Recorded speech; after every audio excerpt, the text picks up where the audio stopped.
আজ শহীদ বুদ্ধিজীবী দিবস। ১৯৭১ সালের আজকের দিনে বিজয়ের উষালগ্নে দেশের শ্রেষ্ঠ সন্তান বুদ্ধিজীবীদের হত্যাযজ্ঞে মেতে ওঠে এদেশীয় নরঘাতক রাজাকার আলবদর আল-শামস সদস্যরা। শহীদ বুদ্ধিজীবী দিবস উপলক্ষে ভোরে রাজধানীর মিরপুরে শহীদ বুদ্ধিজীবী স্মৃতিসৌধে জাতির শ্রেষ্ঠ মেধাবীদের প্রতি শ্রদ্ধা নিবেদন করেছেন রাষ্ট্রপতি মোহাম্মদ শাহাবুদ্দিন ও প্রধান উপদেষ্টা ডক্টর মোহাম্মদ ইউনূস। সকাল ৭টার দিকে প্রথমে রাষ্ট্রপতি মোহাম্মদ শাহাবুদ্দিন, পরে ৭টা১৫ দিকে প্রধান উপদেষ্টা ডক্টর মোহাম্মদ ইউনূস এ শ্রদ্ধা নিবেদন করেন। সেখানে তারা কিছুক্ষণ নীরবে দাঁড়িয়ে থাকেন। এ সময় বাংলাদেশ সশস্ত্র বাহিনীর একটি চৌকস দল রাষ্ট্রপতি ও প্রধান উপদেষ্টাকে রাষ্ট্রীয় স্যালুট জানায়।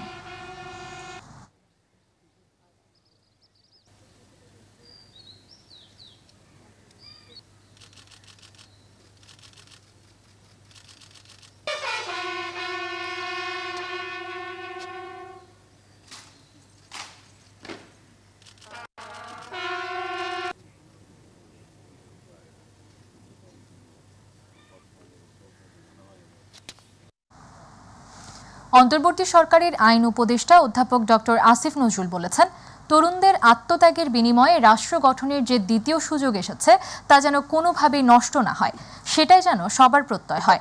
সকালে মিরপুর শহীদ বুদ্ধিজীবী স্মৃতিসৌধে শ্রদ্ধা নিবেদন শেষে সাংবাদিকদের এসব কথা বলেন তিনি।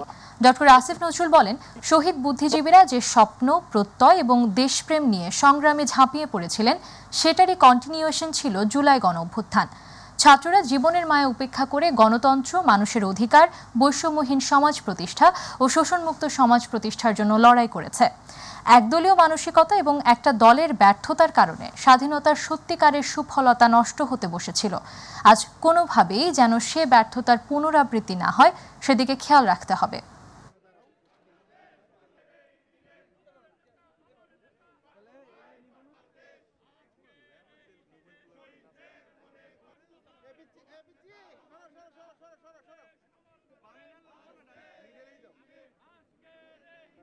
আমাদের যে ৭১-এর মুক্তিযুদ্ধ, আমাদের শহীদ বুদ্ধিজীবীরা আছেন, মুক্তিযোদ্ধারা আছেন, ওনারা যে স্বপ্ন, যে প্রত্যয় এবং যে ভালোবাসা, দেশের প্রতি ভালোবাসা নিয়ে যে সংগ্রামে ঝাঁপিয়ে পড়েছিলেন, সেটারই কন্টিনিউয়েশন ছিল আমাদের জুলাই গণঅভ্যুত্থান। জুলাই গণঅভ্যুত্থানকালেও দেখেছি আমাদের তরুণরা, আমাদের ছাত্ররা জীবনের মায়াকে উপেক্ষা করে গণতন্ত্র, মানুষের অধিকার, বৈষম্যহীন সমাজ প্রতিষ্ঠা, শোষণমুক্ত সমাজ প্রতিষ্ঠার জন্য লড়াই করেছে। আজকে এই শহীদ বুদ্ধিজীবী দিবসে এসে তাদের সেই লড়াইয়ের কথাও মনে পড়ছে। আমরা ১৯৭১ সালে বহু মানুষের আত্মত্যাগের পর, বহু শহীদ বুদ্ধিজীবীর আত্মত্যাগের পর আমরা স্বপ্নের বাংলাদেশ গড়তে ব্যর্থ হয়েছিলাম, একদলীয় মানসিকতার জন্য, একটা দলের ব্যর্থতার জন্য। আজকে কোনোভাবেই যেন সেই ব্যর্থতার পুনরাবৃত্তি না হয়, আমাদের তরুণদের আত্মত্যাগের বিনিময়ে নতুন করে গণতান্ত্রিক বাংলাদেশ গড়ে তোলার প্রত্যয় জানিয়ে বিএনপি মহাসচিব মির্জা ফখরুল ইসলাম আলমগীর বলেছেন, গণতন্ত্র আর জনগণের কাছ থেকে সরে যাওয়ার কারণে জনবিচ্ছিন্ন হয়েছে আওয়ামী লীগ, তাই আজকে তাদের এই পরিণতি। সকাল ৯:৩০ দিকে শহীদ বুদ্ধিজীবী দিবস উপলক্ষে রাজধানীর মিরপুরে শহীদ বেদিতে শ্রদ্ধা জানিয়ে একথা বলেন তিনি। এ সময় দলের অঙ্গ ও সহযোগী সংগঠনের নেতাকর্মীরাও ফখরুলের সঙ্গে ফুল দিয়ে শ্রদ্ধা নিবেদন করেন। মুক্তিযুদ্ধের চেতনায় নতুন করে গণতান্ত্রিক বাংলাদেশ গড়ে তোলার প্রত্যয় ব্যক্ত করেন মির্জা ফখরুল। ঘোষণার মধ্য দিয়ে সেই ঘোষণাকে, সেই স্বপ্নকে বাস্তবায়িত করার লক্ষ্যে এবং গত ৫ই আগস্ট, জুলাই আগস্টের ছাত্র গণঅভ্যুত্থানের মধ্য দিয়ে ফ্যাসিস্ট শক্তিকে পরাজিত করে নতুন সুযোগ সৃষ্টি করেছি। সেই সুযোগকে সম্পূর্ণ সদ্ব্যবহার করে আমরা বাংলাদেশে একটি সত্যিকার অর্থেই একটি গণতান্ত্রিক রাষ্ট্র, একটি আধুনিক রাষ্ট্র, একটি বৈষম্যহীন রাষ্ট্র আমরা প্রতিষ্ঠা করতে চাই। সেই ছিল আজকে আমাদের শপথ। আমরা ইতিমধ্যেই আমাদের অন্তর্বর্তীকালীন সরকার প্রতিষ্ঠা হয়েছে, আমরা সহযোগিতা করছি।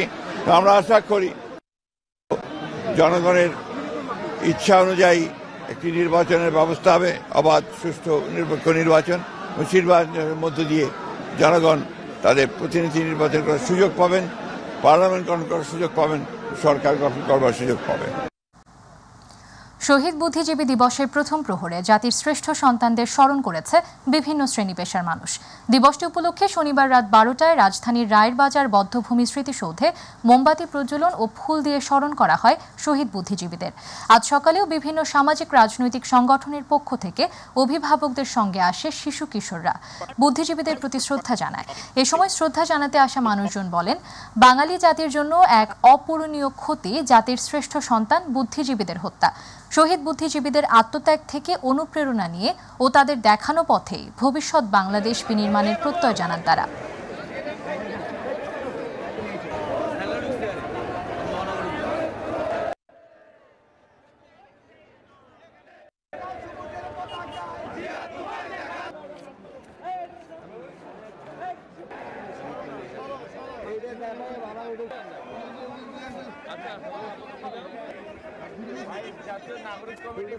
উনি মানে জানটা নিয়ে কোন রকম ফড়িং এর মতন উড়িয়া গেছে ভারতে, সেখানে যাইয়া এখনো পায়তারা করতেছে, এখনো সেই স্ট্রং, সে ভাবতেছে সে আবার এই দেশে আসবে, সেই সুযোগ আমরা আর দিব না। জনগণের মনের ভাষা বোঝার চেষ্টা করুন এবং জনগণকে তাদের দেশের মালিকানা অধিকার প্রয়োগ করার সুযোগ দিন, তাহলেই দেখবেন জনগণ আপনাকে মনে রেখেছে। এটি হবে আজকের এই দিন থেকে শিক্ষা নেওয়া।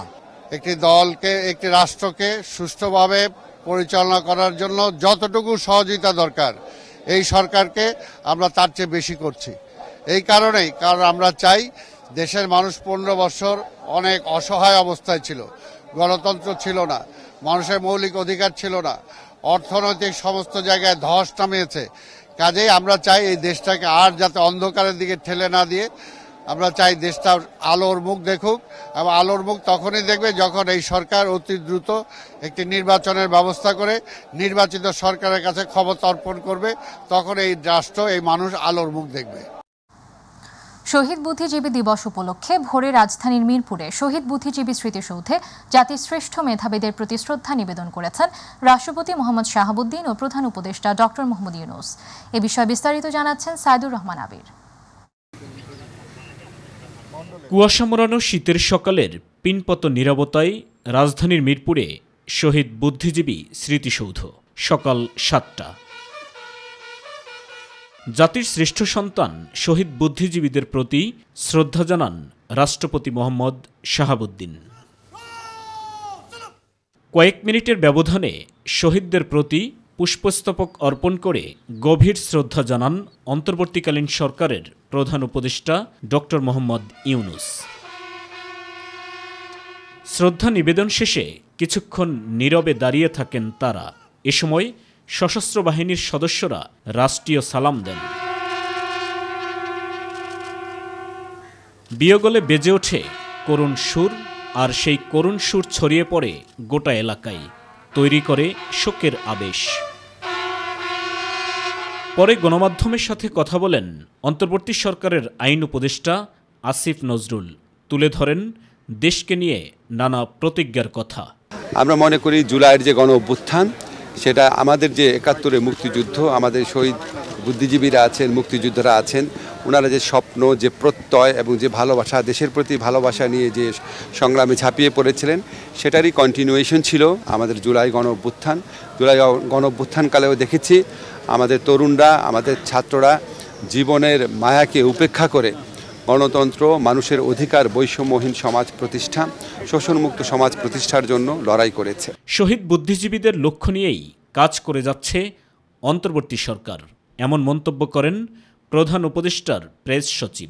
যেই নতুন বাংলাদেশকে আমরা স্বপ্ন দেখছি, যেই নতুন বাংলাদেশ গড়ার প্রত্যয়ে প্রফেসর ইউনূস এগিয়ে যাচ্ছেন, এটা সেই শহীদ বুদ্ধিজীবীদের যে ড্রিম ছিল তারই একটা কন্টিনিউয়েশন। সেই আলোকেই আমরা এগিয়ে যাচ্ছি। তারা যেই জন্য ফাইট করেছিলেন, যেই জন্য তারা দেশকে এগিয়ে নিয়ে গিয়েছিলেন, ঠিক সেই এগিয়ে নেওয়ার প্রত্যেই আমরা এগোচ্ছি। পরে খুলে দেয়া হয় স্মৃতিসৌধের মূল ফটক। ঢল নামে সর্বস্তরের মানুষের।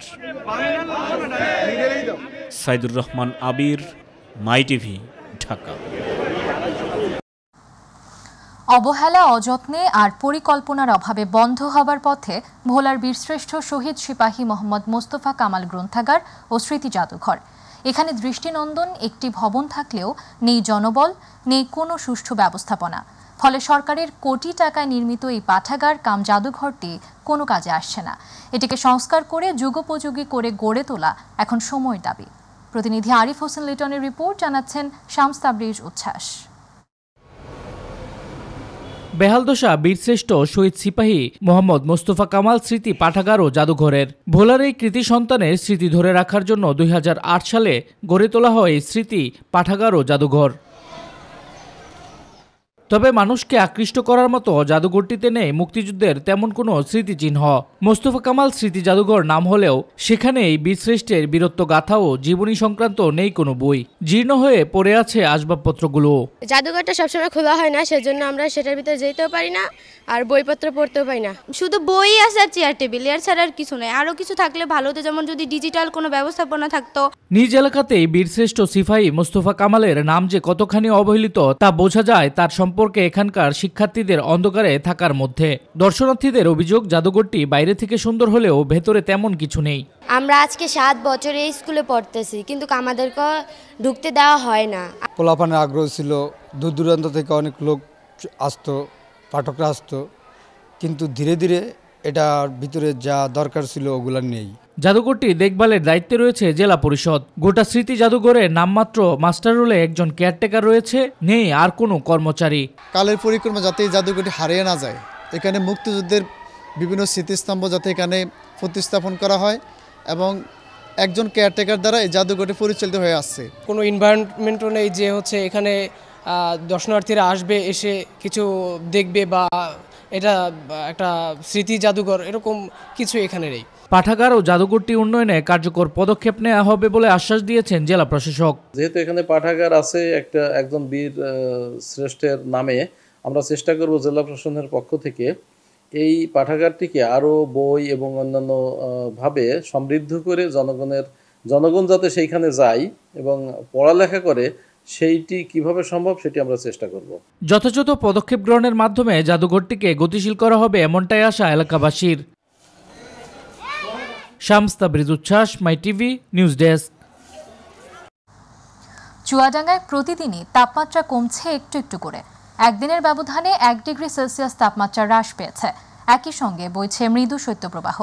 সর্বনিম্ন তাপমাত্রা রেকর্ড করা হয়েছে 8.7 ডিগ্রি সেলসিয়াস।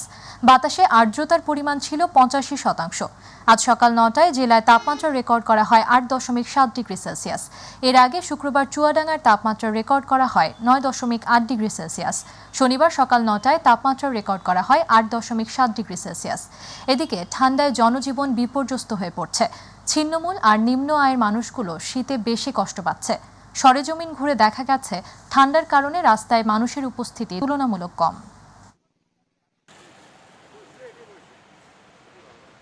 যশোরের বেনাপোল স্থলবন্দর দিয়ে ভারত থেকে 468 টন আলু আমদানি করা হয়েছে।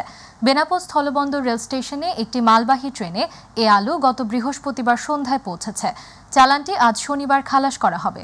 বেনাপোল স্টেশন মাস্টার সাইদুজ্জামান জানান, রাজশাহীর চাঁপাইনবাবগঞ্জের টাটা ট্রেডার্স এ আলু আমদানি করেছে। বেনাপোল স্থলবন্দরের C&F এজেন্ট আলম অ্যান্ড সন্সের প্রতিনিধি নাজমুল আরিফিন জনি বলেন, আজ বেনাপোল কাস্টম হাউসে কাগজপত্র জমা দেওয়া হবে। কাস্টমস ও রেল স্টেশনের কার্যক্রম সম্পন্নের পর বেনাপোল বন্দর অথবা নওয়াপাড়ায় আলুর চালান আনলোড করা হবে। 468 মেট্রিক টন আলু বেনাপোল স্টেশনে এসে পৌঁছায়।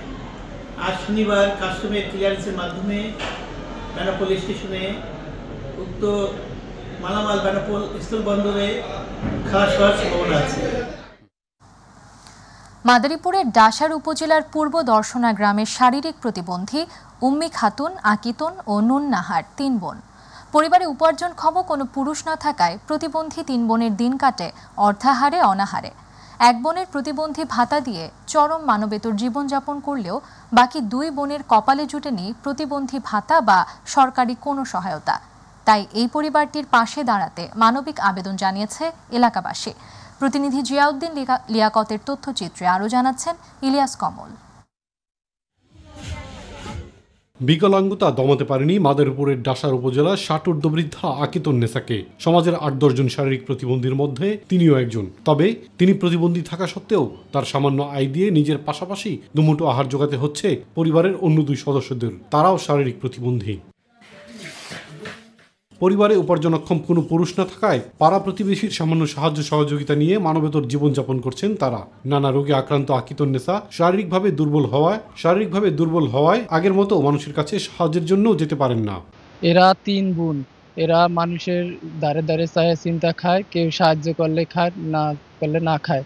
এদেরকে কেউ খাবার না দিলে না খেয়ে থাকে।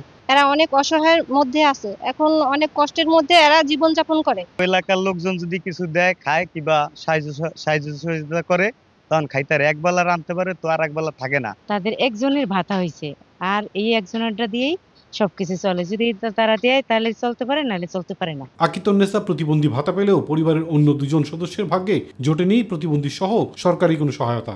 ফলে দ্রব্যমূল্যের ঊর্ধ্বগতির এই সময়ে অর্থকষ্টে অনাহারে দিন কাটছে তাদের। সাহায্য করে খাই আমরা 3টা বোন, আমরা 3টা বোন এইরকমই।